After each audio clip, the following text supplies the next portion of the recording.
byaranguwe nyamukuru mu kiringo dusozereye cyo kuva muri Mukakaro umwaka wa 2021 gushika muri Ruheshi umwaka wa 2022. ahanini bigizwe n'ibi bikurikira: amahangiro y'ikigo ADB,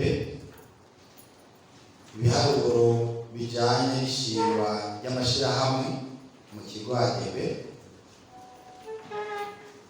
uburusho butangwa n'itegeko rigenga imitahe mu Burundi, kugendera no kugenzura amashirahamwe yaronkejwe uburusho n'ikigo ADB, amanama n'ibindi bikorwa bitandukanye byo kumenyekanisha Burundi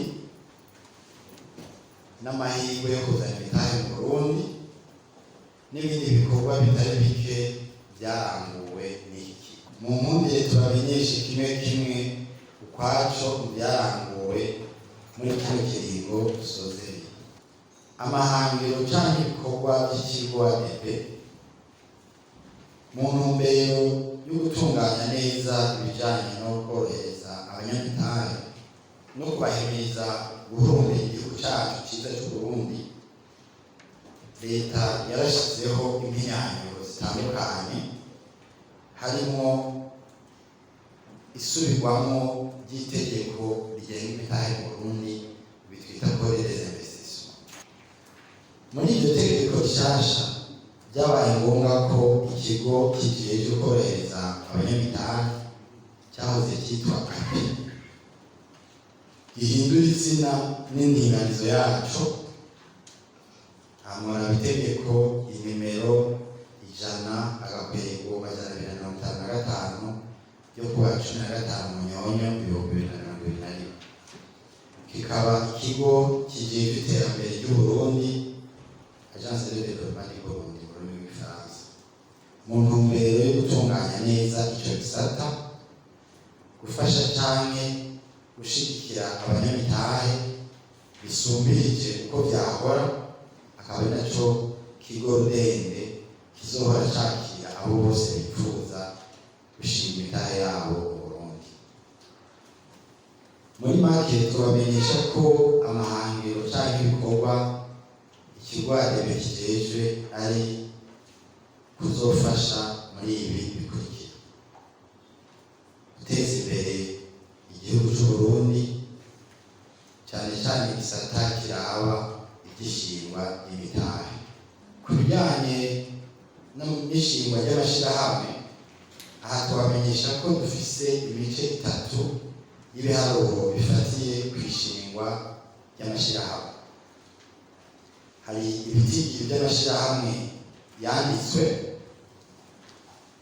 hari ibitigiri by'ayaronkejwe uburusho butangwa n'itegeko rigenga imitahe,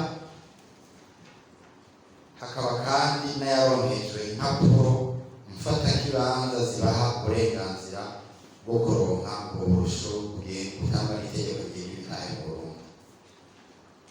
Mu kibanza kimwe rudende cy'ikigo ADB, kuva muri Mukakaro 2021 gushika muri Ruheshi 2022 handitswe amashirahamwe angana n'4,980, akaba ategekanya gutanga ubuzi bungana n'18,994. Tugereranije n'ikiringo cy'imbere yabo kuvuga 2020-2021, dusanga hariho ubudasa, kuko ho hari hashinzwe amashirahamwe menshi kuruta, akaba yangana n'5,105, akaba yategekanya gutanga ubuzi bungana n'19,366.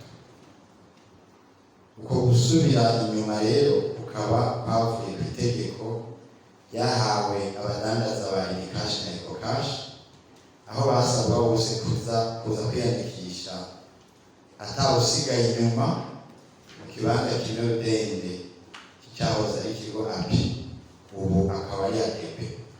Intumbero y'iyo yandikwa ikaba yari kubahimiriza gukora akazi kabo ka misi yose biciye aho nyene ku bijanye n'ishingwa ry'amashirahamwe, ikigo ADB kigiye vuba cyane gushiraho ubuhinga bwa none bwo aho n'umunyamitahe mu mahanga azoshobora kwandikisha ishirahamwe ryiwe atarinze kwigora ngo ashike mu kigo ADB, eka mbere n'abari mu gihugu hagati bibagiwe kuko haheruka kugurwa n'ishami ry'ikigo ADB Igitega umugwa mukuru wa politiki.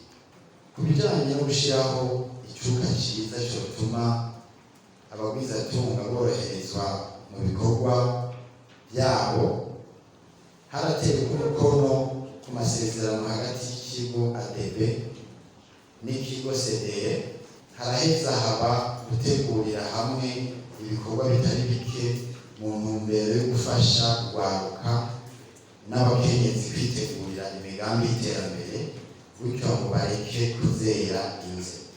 Twashaka mudukundire dushimire bimwe bivuye ku mutima abanyamitahe bose bamaze gushinga imitahe yabo mu Burundi, twongera tubamenyesha ko ikigo kijejwe iterambere ry'Uburundi ADB kizokwama kitanga na ntaryo mu kubatunganiriza mu migambi yabo y'iterambere, kukaba nkako iterambere rizanwa n'ibikorwa by'abanyamitahe.